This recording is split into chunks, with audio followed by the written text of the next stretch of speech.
Jai Hind children, today we are going to start a new chapter, chapter number 12, and name of the chapter is Locating Places.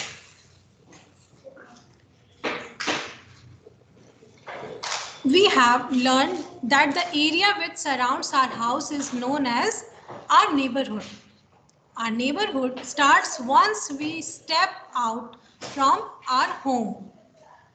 There are many places in our neighborhood such as a market, a post office, school, etc. Children, as you have learned in earlier chapter that the area which surrounds our house is known as neighborhood. So, you have also learned this that neighborhood services there are so many neighborhood services like market, post office, schools, hospitals, dispensaries, police station, etc. So, look at this drawing of Fatima's neighborhood. Can you help her to find her way to her school? Yes, children. See, यहाँ पे एक map draw किया गया है जो फातिमा के neighbourhood का है, यानी आस पड़ोस का है। अब फातिमा को जाना है school. So, can you help her to find her way to her school? क्या आप उसकी स्कूल जाने में उसकी मदद कर सकते हैं? बेटा ये तो मैप ड्रॉ करके दिखाया गया है ना। आप ऑन द ग्राउंड आप कैसे बताओगे कि फातिमा को कौन से रूट से जाना है, किस डायरेक्शन में जाना है, कौन सा टर्न लेना है, कैसे बताओगे? गूगल से नहीं बताना है, आपको ऐसे ही बताना है, ठीक है? तो अब देखते हैं कि करना क्या है। This is a sketch of a neighborhood. A sketch is a rough drawing of a place and uses signs and symbols instead of pictures. It does not show the exact measurement. Yes. Sketch. Now, what is a sketch? A sketch is a rough drawing of a place and uses sign and symbols instead of picture. Sketch क्या होता है? ये एक rough drawing होती है किसी place की जहाँ पे साइंस और सिंबल्स को यूज किया जाता है, ना कि पिक्चर्स। यदि आप बड़े बड़े पिक्चर्स यूज करोगे तो आप ड्रॉ कहाँ करोगे? फिर जो आपका स्केच है, जो मैप है आपका, बहुत बड़ा हो जाएगा। सो इसलिए साइंस और सिंबल्स को यूज करके एक स्केच ड्रॉ किया जाता है जिसे आप रफ ड्राइंग भी कह सकते हैं। और इसके थ्रू क्या काम किया जाता है? इसके थ्रू दिस आप किसी भी प्लेस की डायरेक्शन समझते हो, उसकी लोकेशन समझ पाते हो, आपको कैसे जाना है, किस रूट से जाना है, कौन से डायरेक्शन में जाना है, कितना जाना है, कहाँ से टर्न लेना है, ये सारी चीज़ें आप कहाँ पर आपको क्या मिलेगा कि वहाँ से आप राइट या लेफ्ट टर्न लोगे तो आप अपने जो आपका लोकेशन है, जो आपका प्लेस है जहाँ आपको जाना है, वहाँ पे आप पहुँच जाओगे। तो आइए फिर इसे हम आज अच्छे से समझते हैं, ठीक है? To get an exact size and location we use maps. A map is the drawing of a neighborhood, city or country. It is drawn with exact measurements. A map that shows a smaller area such as room or house is called a plan. बेटा in yesterday's class मैंने आपको कहा था कि आप सभी plan बनाइए, plan कीजिए कि आपको क्या करना है, कैसे करना है। तो वो भी एक तरह का मैप ही था कि आप रफली ड्रॉ करोगे कि आपको ड्राई लीव्स के साथ कैसे क्या करना है, ठीक है ना? तो वो क्या था? वो भी स्केच, उसे आप स्केच कहेंगे या रफ ड्राइंग कहेंगे या फिर उसका एक पर्टिकुलर नेम देंगे उसे और कहेंगे प्लान, कि आपने एक प्लान रेडी किया और उसके थ्रू अब आप चल रहे हैं, ठीक है? तो अब आती है मैप की बारी कि मैप क्या है। ये जो स्केच है, स्केच में क्या होता है, it does not show the exact measurement.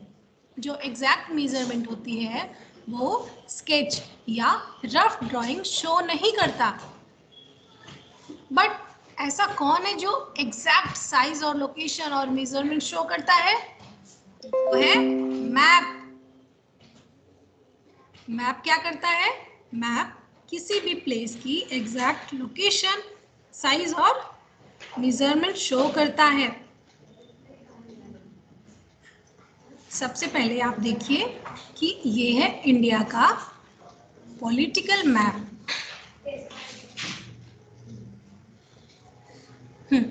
C, this is India's political map. इसमें क्या है, कैसे है, कहाँ है, अब आप समझेंगे। सबसे पहले बेटा देखिए, जो भी मैप होता है, मैप आपके सामने इस प्रकार खुला होता है। तो आप इसके जो सबसे ऊपर का जो एरिया है उसको ऑलवेज, हमेशा आप नॉर्थ समझेंगे। ये हमेशा नॉर्थ शो करता है।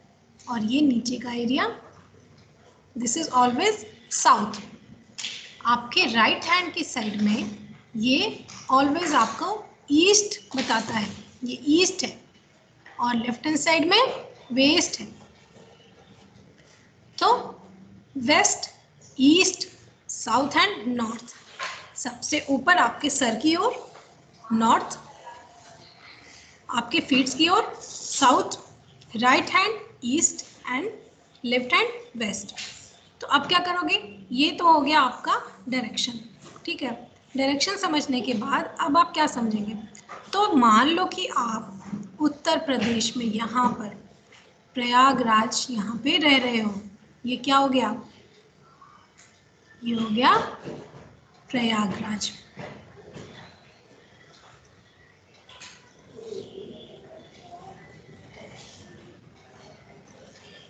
प्रयागराज में आपको, ठीक है, देखिए बेटा यहाँ जी छूट गया ना, प्रयागराज में आप वहाँ पे रह रहे हो।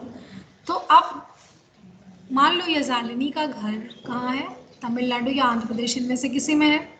तो अब तमिलनाडु से उससे किसी ने पूछा कि ये जालिनी आपका जो घर है वो आप प्रयागराज से कौन से डायरेक्शन में है। तो अब ये जालिनी इसका क्या उत्तर देगी, what she will reply, she will tell that my house is in the south, in the south direction, she can tell। अब यहाँ पे विराट से किसी ने पूछ दिया कि आपका घर, जो आपका ओन मैटरनल हाउस है, वो किस तरफ है। आप जहाँ पे हो, प्रयागराज में हो, तो आपकी प्रयागराज से किस तरफ है, ईस्ट में है, वेस्ट में है, नॉर्थ में, साउथ में, किस तरफ। तो वो क्या कहेगा, he will tell that I am from west side of Prayagraj and I am from Rajasthan, ठीक है ना। तो इसी तरह से अभी हमने पढ़ा मेन जो 4 डायरेक्शंस होते हैं उनके बारे में समझा है हमने, है ना। अब हम समझेंगे क्या, अब हम समझेंगे कि ये जो इन 4 डायरेक्शंस के बीच में भी कुछ होते हैं, वो क्या होते हैं। चलिए हम आगे पढ़ेंगे, लेकिन सबसे पहले आप यहाँ पे ये ध्यान रखिए कि in this map there are too many places, all the capitals of and states of India, and there are many more countries also like Pakistan, Afghanistan, Kazakhstan, China, Nepal, Bhutan, Myanmar, Thailand, Sri Lanka, Bay of Bengal, Arabian Sea। So ये एक छोटे से map पे आप कैसे घर बैठे imagine कर सकते हो ना कि कहाँ पर क्या है। आप यहाँ पे बच्चों इस मैप में कहीं पे ये भी बताया होता है कि 1 सेंटीमीटर के अकॉर्डिंग कितनी दूरी, कितने डिस्टेंस को समझा जाएगा। तो उसके हिसाब से आप ये भी अंदाज़ा लगा सकते हो कि यहाँ प्रयागराज से या लखनऊ से बिहार, पटना की कितनी डिस्टेंस है। फिर पटना से तेलंगाना हैदराबाद आने के लिए कितने किलोमीटर्स का की डिस्टेंस उनको तय करनी पड़ेगी, है ना। इस प्रकार आप सभी कुछ जान सकते हो इस मैप के through. So next is, nowadays many people have maps in their mobile phones. They can find the way to place using Google Maps. Symbols and colors. We use different symbols and colors to show different features on a map. Yes, children. We always use symbols and colors to show different features on the map. All maps use certain colors. For example, blue is used to show water bodies like seas, rivers. Green color is used for forests and brown for the mountains. Always remember this. Green is always for forest or tree. Blue is always for water bodies like pond, ocean, seas. And brown is always for mountains. Yes. Landmark. On our way, we see big buildings or other popular places that we are called landmarks. Yes. अब landmarks क्या होते हैं? On our way, we see big buildings और other popular places that are called landmarks. कैसे? मान लो कोई courier वाला आता है तो आप कहते हो ना कि हाँ ये वाला जो होटल है या फिर ये जो मंदिर है, ये जो टेम्पल है, उसके पास से लेफ्ट टर्न लेना है या राइट टर्न लेना है, ये बताते हो ना। यहाँ पे एक बड़ा सा क्या बोलते हैं बनियान ट्री है, वहाँ से आपको राइट जाना है, ऐसे बताते हो ना। तो ये हो गया आपका लैंडमार्क, ठीक है। Now coming on to the part of direction. Direction is the point towards which a person or thing looks or faces. Yes बेटा, देखो see here the definition of direction क्या होती है। डायरेक्शन की जो डेफिनेशन होती है वो क्या होती है। तो direction is the point towards which a person or thing looks or faces. आपका फेस जिस भी तरफ हो रहा है वो आपका डायरेक्शन है, वो आपकी दिशा है, ठीक है। लेकिन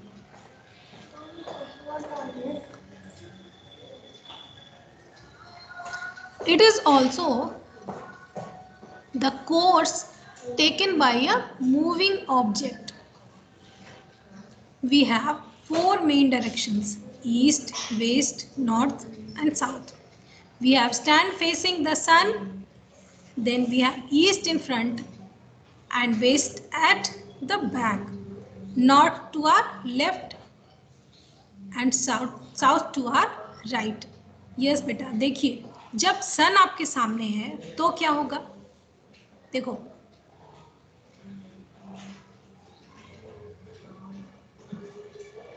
जब आपके सर पे सन है या आपके बिल्कुल फेस के सामने, आप थोड़ा सा फेस ऊपर कर रहे हैं तो सामने आपको सन दिखाई दे रहा है, it means what, it means आपका जो फेस है वो ईस्ट में है। जब क्योंकि जो सन है, sun rises in the east, इसलिए जब आपका फेस सन के सामने होता है तो आप समझोगे कि आप अभी ईस्ट की ओर फेस करके खड़े हो और आपका जो बैक पोर्शन है, जो बैक पार्ट है वो वेस्ट की तरफ है और आपकी जो लेफ्ट, आपकी जो बॉडी का लेफ्ट पोर्शन है वो नॉर्थ को शो कर रहा है और जो राइट पोर्शन है वो साउथ को। ये वैसे ही है जैसे मैंने बताया कि जब आप किसी मैप को देखते हो, if you see a map, तो आपको समझना है कि आपके बिल्कुल सर के बीच में, दोनों आइज के बीच में जो मैप का जो फ्रंट ऊपर का जो पोर्शन है, अपर पार्ट है, वो अपर पार्ट क्या हो जाएगा, नॉर्थ हो जाएगा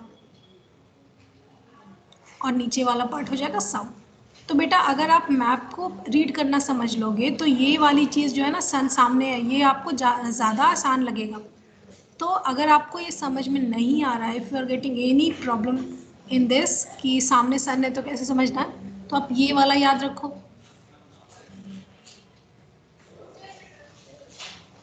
और अगर ये आपको इजी नहीं लग रहा तो आप ये याद रख सकते हो, है ना। चलिए, we may also use a compass, a small device to know the directions. Yes, we always use compass. पता है compass यूज क्यों होता है? क्योंकि जो कंपास होता है वो हमेशा नॉर्थ डायरेक्शन में उसकी सुई जाती है. अगर आप ईस्ट में करके खड़े हो जाओगे ना कंपास लेकर, तो फिर भी वो उसकी सुई जो है नॉर्थ की तरफ ऐसे टर्न हो जाएगी. सो एक वही चीज़ है जो आपको हमेशा, मान लो आप जंगल में खो गए तो इसके थ्रू आप राइट डायरेक्शन, अगर आपको मैप पता है उस जंगल का, उस फॉरेस्ट का मैप पता है, तो आप कंपास के थ्रू सही रास्ते पे जा सकते हो. आप भटकोगे नहीं, आप खोगे नहीं. चलो, did you know early man used to observe the rays of the sun to find the direction. पहले के जो मेन थे क्या करते थे, वो सन रेज से जानते थे कि चलो ये ईस्ट है और मेरे पीछे जो है वो हो गया वेस्ट. उसके बाद हमारे लेफ्ट में हो गया नॉर्थ और राइट में हो गया south. Can you find the following using map of India given on previous page? One city in the south, one city in north, one city in east, one city in west. Yes, आप ये find कर सकते हो.